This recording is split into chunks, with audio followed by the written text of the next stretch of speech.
चीनी के बढ़ल महंगाई राजा जी, अब चीनी के बढ़ल महंगाई राजा जी, कैसे बनी त्योहार में मिठाई राजा जी, कैसे बनी त्योहार में मिठाई राजा जी। लागे रक्षाबंधन सो लगी फीका फीका, राखी बन के बहन लोग खिए हैं छोला तीखा। लागे रक्षाबंधन सो लगी फीका फीका, राखी बन के बहन लोग खिए हैं छोला तीखा।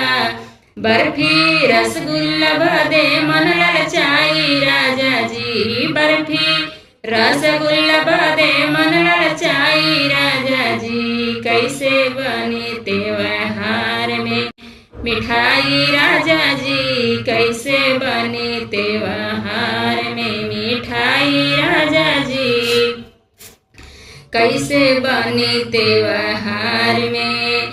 सब कुछ महंगा भइल जाता मन मानी, सब कुछ महंगा भइल जाता मन मानी। गरीब के सरकार बढ़ावे परेशानी, गरीब के सरकार बढ़ावे परेशानी।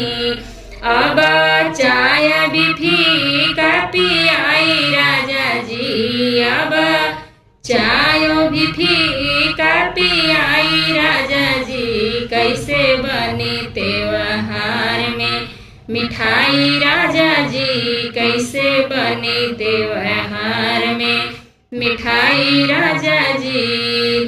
अब चीनी के बढ़ल महंगाई राजा जी, अब चीनी के बढ़ल महंगाई राजा जी, कैसे बनी त्योहार में मिठाई राजा जी, कैसे बनी त्योहार में मिठाई राजा जी।